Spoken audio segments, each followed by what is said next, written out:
Crescimento desordenado, falta de planejamento, aumento do número de veículos, a mobilidade urbana não chega nem perto do que foi sonhada para os 300 anos. E para falar mais sobre este assunto, a gente está ao vivo aqui no Jornal do Meio-Dia com o professor Luiz Miguel de Miranda, do Núcleo de Estudos de Logística e Transporte da UFMT.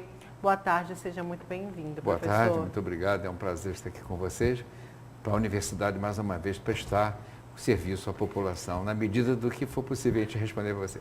Certo, então vamos falar do que a gente sonhou, mas não conseguiu aí para os 300 anos da capital. Não tem como não deixar de falar, né? Porque está aí estampado para todo mundo ver. Quem chega em Cuiabá pelo aeroporto de Várzea Grande, já vê logo de cara o Empacato VLT, que está ali parado, abandonado. E conversando um pouquinho antes de começar o Jornal do Meio-Dia, a gente falava que a UFMT, na época, fez um estudo grande para a implantação do BRT, que era muito mais adequado para o tamanho da capital e do tamanho da região metropolitana de Cuiabá, não é? Positivo. A universidade fez para o governo do estado um estudo de mobilidade urbana, onde fizemos uma ampla pesquisa origem e destino. A pesquisa de destino diz, de uma maneira geral, onde todos nós da cidade moramos, aonde a gente trabalha, quantas viagens nós fazemos, quanto tempo a gente usa, que é para saber que tipo de serviço o Estado, o concedente, tem que fazer a concessão para que você e toda a população possa sair, prestar, viver dentro da cidade. Esse estudo chama-se Pesquisa Origem e Destino. Fizemos uma grande patrocinada pelo governo do Estado em 2005. Com isso daí, foi possível criar um sistema organizado de ônibus urbano ligando Cuiabá a Várzea Grande.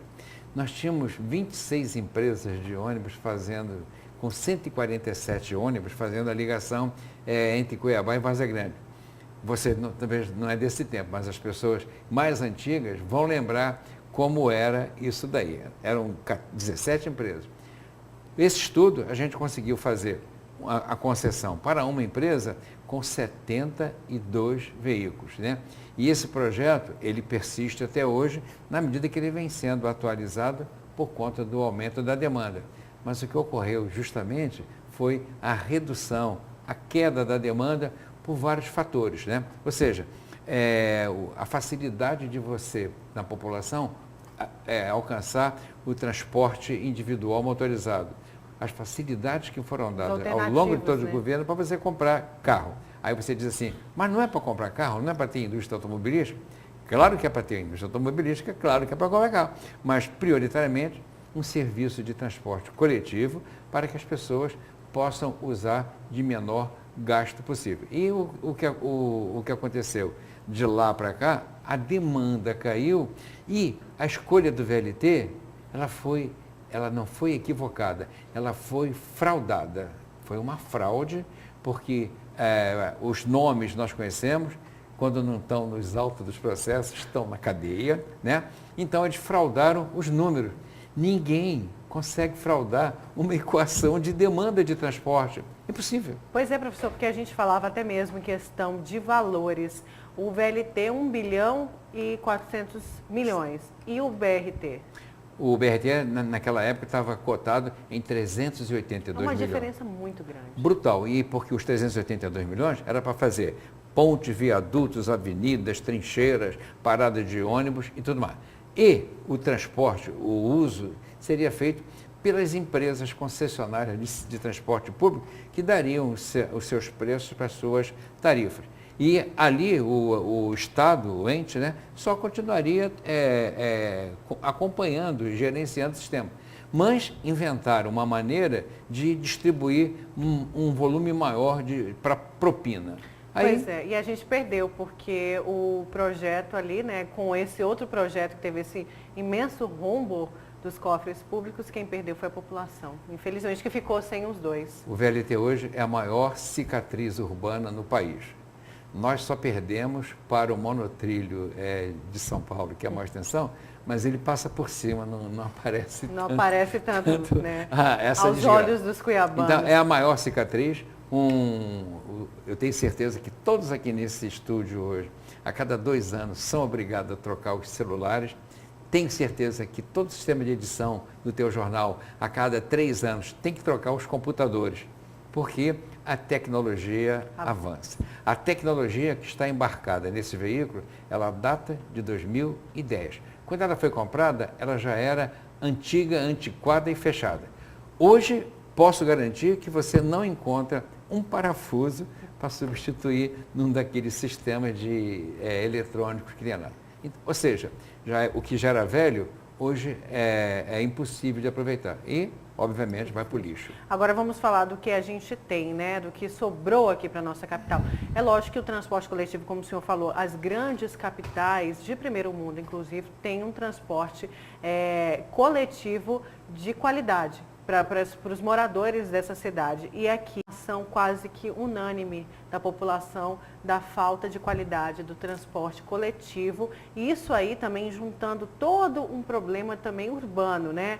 No centro da capital, por exemplo, falta de estacionamento, todo esse contexto. O que a gente precisaria, onde a gente precisaria começar para ter aquele transporte de qualidade tão sonhado que ainda não pôde acontecer para os 300 anos, professor? A bem da verdade, o país hoje, de uma maneira geral, as cidades com mais de 100 mil habitantes, né, uma cidade de porte médio, ela já está começando a entrar num processo de degradação da qualidade de vida por conta da urbanização. Ou seja, cada vez mais o espaço de circulação diminui e as pessoas cada vez mais são mal servidas pelos serviços públicos. Então, de uma maneira geral, o que acontece numa cidade de 600 mil e 610 mil habitantes como Cuiabá não chega a ser novidade no país. Tá? A diferença é o tratamento dispensado para esse paciente. E a gente entende que todas as cidades do mundo, inclusive, é bom que a gente entenda que há um processo hoje vigente na Europa, nos Estados Unidos, de reurbanização. Quer dizer, as pessoas estão passando a usar mais automóvel. Novamente, tiramos os exemplos emblemáticos da Noruega, Finlândia, que a bicicleta está um transporte sedimentado, mas isso já não acontece nas grandes cidades dos Estados Unidos. Então, é um processo histórico, filosófico, antropológico, que acontece isso. Cuiabá, claro, está dentro disso. Mas a diferença é que não houve cuidado na preparação do caminho de implantação de políticas públicas. Isso também não é só devido à incompetência dos nossos governantes, é porque o governo central não teve capacidade, não teve competência de priorizar esse programa. Vou dar um exemplo para você, a Lei da Mobilidade. A Lei da Mobilidade foi feita em 2013 e ela gerava um fundo na Caixa Econômica Federal que todas as cidades do país com menos de 100 mil habitantes tinham direito para fazer os estudos de transporte e de mobilidade urbana. Olha, o último ranking que a gente entendeu, que a gente teve acesso, não mais do que 17 ou 18 cidades fizeram se aproveitaram desse recurso. E desse recurso, também, o governo federal não deu provimento para você implantar. Então, você tem uma cadeia de incompetência, de falta de administração e falta de vontade política, né? E no caso de Cuiabá, a gente foi ainda premiado com uma turma que decidiu a tirar proveito próprio em torno de propina em cima de um projeto. Perdemos uma oportunidade. A Copa do Mundo. Nenhuma cidade na Copa do Mundo teve tanta facilidade para implantar um sistema viário adequado como o Cuiabá. Nós tínhamos uma avenida perimetral integrada já a um meio urbano, né, onde a gente tinha, naquela época, entre 50 e 60 mil veículos transitando nos dois sentidos o dia todo. Conclusão, teve-se dinheiro e olha só o que fizemos. Criamos uma avenida com 5 ou 6 pontos de estrangulamento que a gente não consegue levar menos de 10 minutos para rodear uma que era para rota. Ser de escoamento, pode escolher celery, né? Pode escolher o que você quiser, você não leva menos de 10 minutos. Então, olha, obviamente é incompetência. Só o último exemplo, a Santa Rosa. A Santa Rosa ela foi preparada para separar os fluxos que convergiam para o cruzamento da Lava Pés. O que é que a prefeitura faz? Criou a obrigatoriedade de circular num anel de 12 metros de diâmetro. Conclusão, tente vir pela Avenida Lava Pés, seguir para a Avenida da Antártica, atravessando essa rótula aí às 6h30 da tarde. Te dou 12 a 15 minutos de tolerância. Ainda voltando lá para o VLT, tem como abandonar então de vez o projeto VLT e implementar o BRT, que é, como a gente veio conversando, seria o ideal para a nossa capital, professor? Se nós fizermos tudo que Como está... fazer isso? Se nós fizermos tudo que as consultoras contratadas pelo governo passado e pelo atual governo para resolver o VLT, nós vamos gastar mais R$1 bilhão. Ainda temos um problema de desapropriação que ninguém quer tocar, né? Então, R$1 bilhão dividido por 22 quilômetros dá um preço de 110 milhões de reais para implantar esse VLT. Não existe VLT no mundo a esse preço que você consiga operar para uma cidade de 600 mil habitantes e cerca de 120 mil passageiros diariamente viajando nesse sistema. Ele funcionaria com a metade, primeira coisa. Segundo, o que você vai fazer com isso daí? Obviamente que você vai ter que manter uma estrutura grande de gerência e ela pesa. Você tem que ter engenheiro mecânico, engenheiro eletricista, engenheiro civil, tem que ter urbanista, tem que ter sociólogo, todo mundo, e isso aí encarece a tarifa. Então, eu acredito que a gente está num buraco negro. Tudo que for de concreto apresentado, esse buraco negro vai...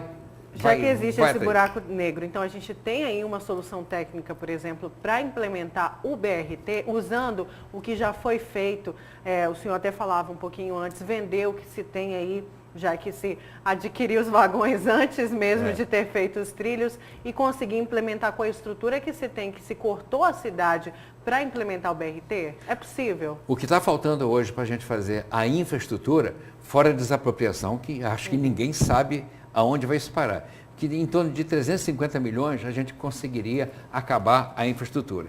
Nós compramos por 502 milhões esses trens. Se a gente conseguisse vender por 350 milhões, o que eu acho difícil, a gente concluiria a infraestrutura e entregaria para a iniciativa privada, através das suas empresas de transporte coletivo, botar os BRT e funcionar. Fora isso, eu sinceramente não vejo uma solução que consiga atender a população de Mato Grosso. Até porque dar continuidade seria muito mais dinheiro e fora que você pode ter certeza, a justiça, né? Cada vez aparece um novo capítulo. Você pode ter certeza roubalheira. que a última administração, acho que fez o que podia fazer e chegou nesse nó górdio que não tem saída. E essa atual administração vai chegar ao mesmo nó. Não há solução.